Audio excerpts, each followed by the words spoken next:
Hello, welcome to Monday's edition of Cracking the Cryptic. Now, over the weekend we ran a poll where you got to select the puzzle that we were going to do this week from David McNeill's recent Hybrid Sudoku test.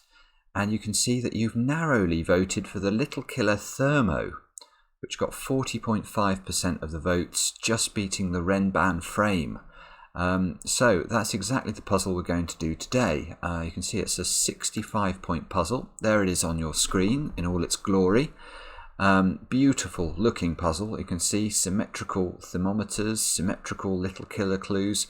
I'm going to go through the rules in just a second for anybody new to the channel who might not be familiar with these Sudoku variants.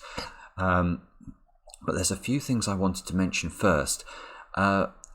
Yesterday we showed you a logo that Simba had sent us, which he suggested might be a good one for the channel.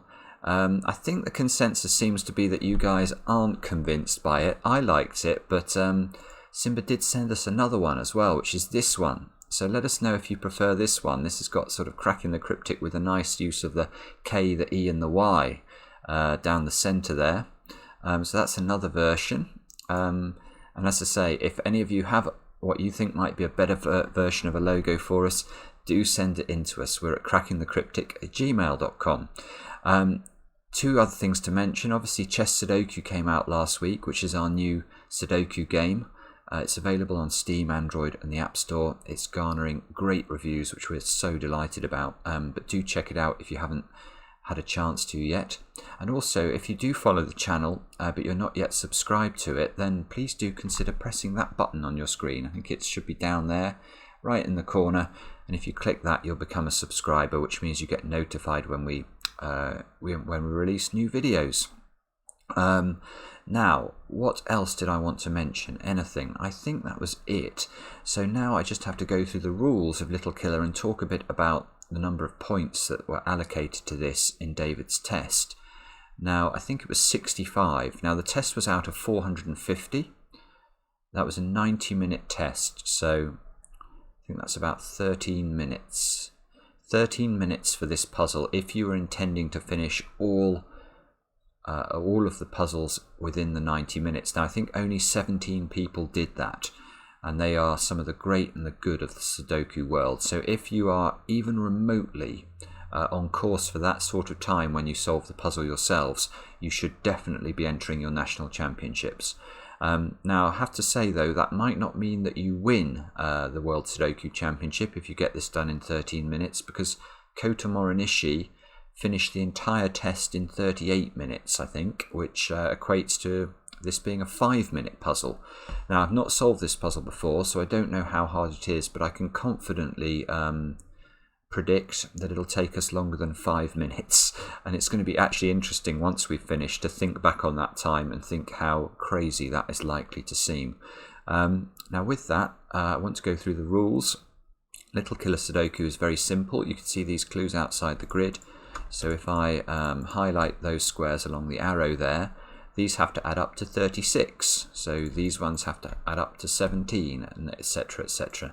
Now, you can repeat digits, so these 5 cells don't have to be different digits, and although obviously those two couldn't be the same digit because they're in the same 3x3 box, but it would be possible, for example, for all of those 3 squares to have the same digit in them.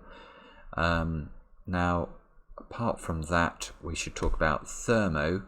So thermometers in a Sudoku, you must always put the lowest digit along the thermometer at the bulb end, and from there the numbers increase gradually as they go up the thermometer, and that's it. So with that, let's get cracking and have a go. Now, as always on Cracking the Cryptic, if you want to have a go, click on the link under the video. That'll take you to this web page where you can play along, and I definitely recommend it. David's puzzles are stellar. Now, you can see also David's been kind to us. Actually, he's given us a few digits in the corner here, just with arrows just pointing at a single cell. The 9 clue is now helpful as well, because if we're going to make 9 in 3 cells where those numbers have to all be different, there's only 3 ways of doing that. So there's 1, 3, 5, which is ruled out by the 3, 2, 3, 4, which is ruled out by the 3, and of course 1, 2, 6, which is what we must have. Now you can never, if there is a 1 on a thermometer, it must always be at the bulb end, because you can think about that. If I try and put a 1 here, there has to be a number lower than a 1 in the bulb end, and that's impossible. So this is a 1. And this can now no longer be a 6, because if it's a 6, this will be a 2, and the thermometer will not increase. So that must be a 2, that's a 6. The only number lower than a 2 is a 1. These two squares have to lie between 2 and 6, but they can't equal 3. So they must be 4 and 5, and therefore they must be increasing like that. These squares are 7, 8, and 9. This square is 7 or 8, can't be 9 because of the 9 in the row. The 1s mean there must be a 1 in one of those 3 squares, and this one tells us, and in fact the fact that it's not on the bulb of the thermometer tells us it must be in one of those 2 squares.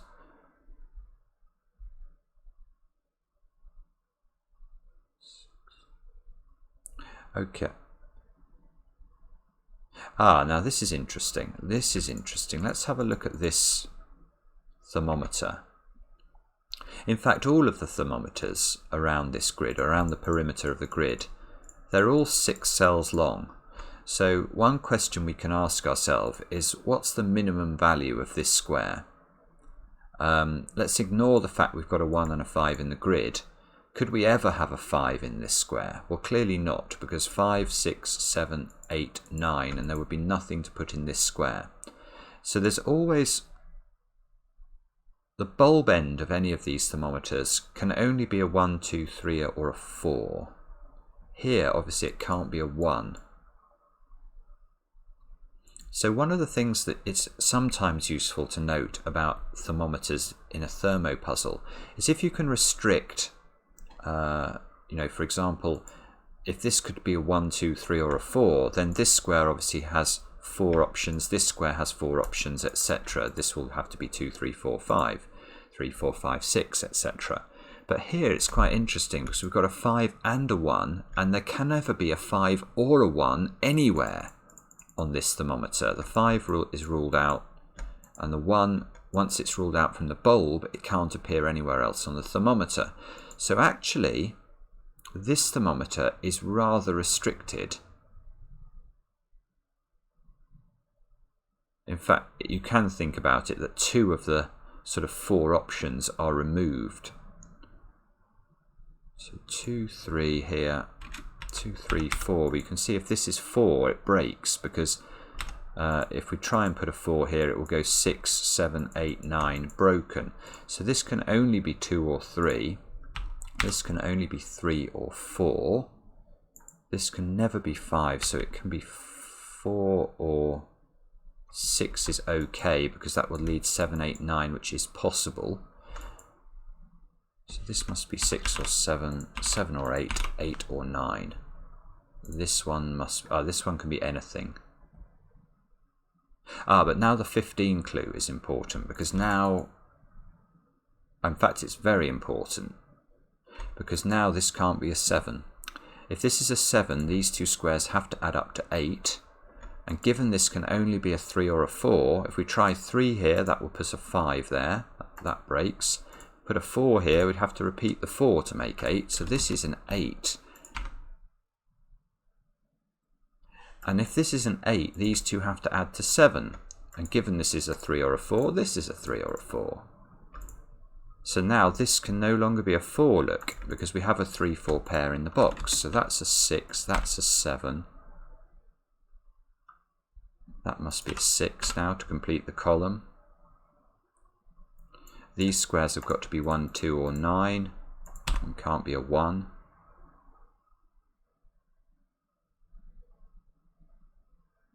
And, okay.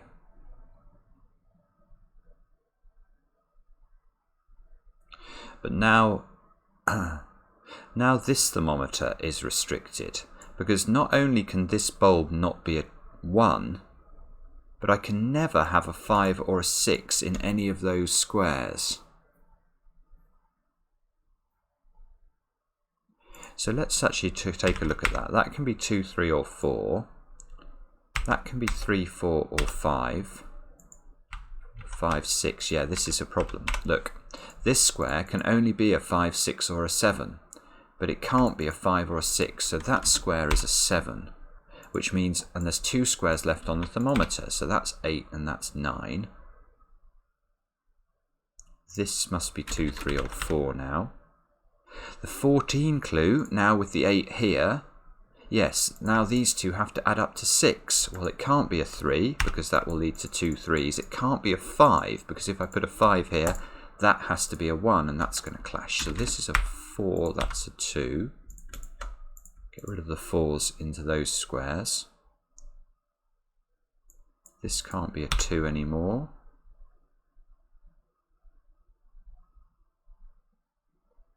Sorry, 1 second while I just try and spot the next 9s. We can never put a 9 on a thermometer unless it's at the very end, so none of those squares can be a 9, so there's a 9 in one of those two positions, which means that's not 9.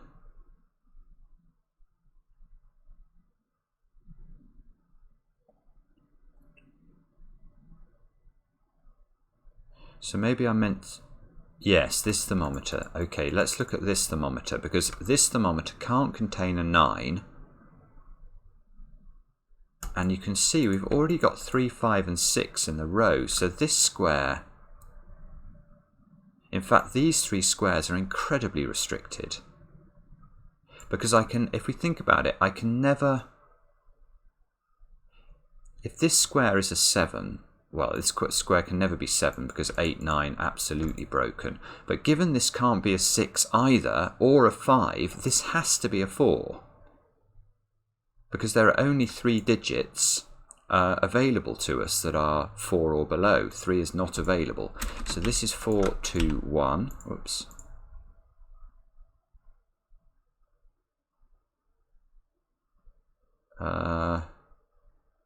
I thought that would give us more, but it's not. That's a 7 or an 8. Ah, yes, but the 2 is now useful in terms of the 17 clue. These 2 squares have to add up to 15 without using 9. So they must be 7 and 8, and there's a 7 at the bottom. 7, that's 8. The 8 here fixes this as a 7.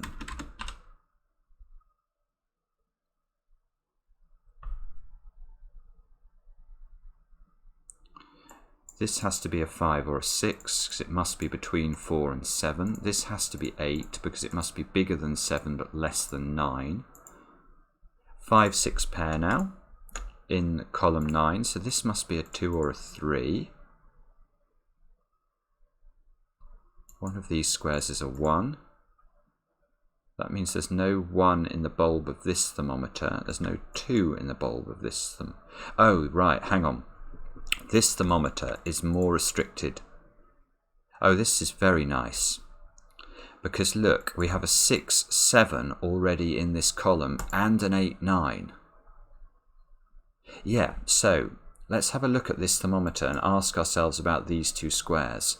So if there is no 8 or 9 in these 2 yellow squares, the best I could do would be to make this square a 5. Now, if this square is a 5, 4, 3, 2 is the absolute best I'd do into this square, and that clashes. So, given that, I know there must be an 8 or a 9 in one of these 2 squares. There is a 9 there, so it can't be a 9, it must be an 8 in one of these squares, and there's an 8 there. So this is an 8. That fixes the 8 and the 9. Oh, that gives us a 9 there, a 1 there, and a 2 there, look. Now, if we look at the 1s, I can't put a 1 on the end of a thermometer, so the 1 is going to go there. That fixes a 1 in the middle into one of 2 positions.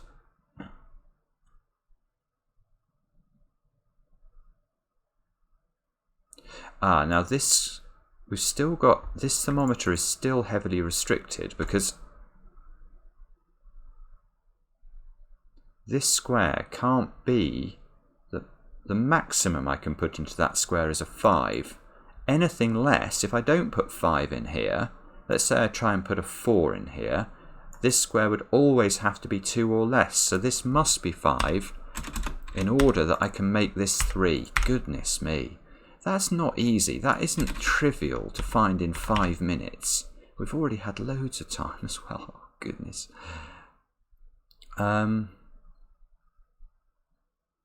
Whichever of 3 or 4 this is, you can see that's going to be forced to go into that square. So that square is a 3 or a 4.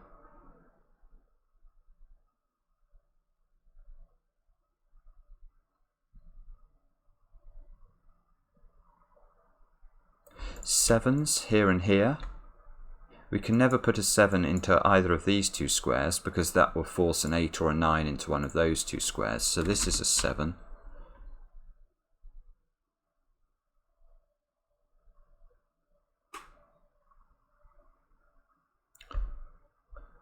Okay, now maybe we can use this 36 clue because we've already got a 6 and a 9 on the diagonal. So 6 and 9 is 15. These 3 squares have to sum up to 21. But this, yeah, this is nice. This square can only be a 2, 3 or a 4 because it can't be a 7. So if this is a 2 or a 3, these 2 have no valid values because even if I put a 3 in here, that means these 2 have to sum up to 18. So I'd have to have repeated 9s.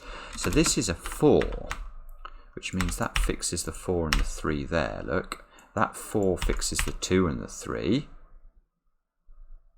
These have to be 2 and 7, is that? 2 and 7. 6, 4, 9. This must be 8 and 9. So this is 9, this is 8, this is 7.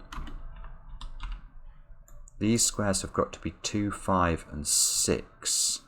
2 here means that's the only place the 2 can go. That gives us a 5, 6 pair. The 5, 6 pair now in row 2, so that gives us a 3. Gives us a 3 here. I mean, this has not been trivial, has it? I mean, this definitely I've had to do thinking. How can you do that thinking in no time at all? It's absurd. Now, there must be a 3 in one of those 2 squares. There must be a 9 in one of those 2 squares. Okay, so what am I meant to do now? This has to be 1, 5 or 6. That has to be 1, 5 or 6. So let's have a look at this diagonal because we've got 2 digits on it now. So we've got 10. These 3 squares have got to sum up to 15. So this can never be a 1 because if this is a 1, I can't make these 2 squares add to 15 given that this can only be a 2 or a 3. So this is a 1. Now the 1 must be in the bulb of the thermometer, given we know it's on the thermometer. So this is a 1. So I've not used... no, hang on, we can do better. Now this, yes, we can do better. So these 3 squares add to 15. Now if I make this a 5... these 2 have to sum to 10, but that's impossible because if this is a 2 or a 3, this has to be a 7 or an 8, and it can't be. So this is a 6.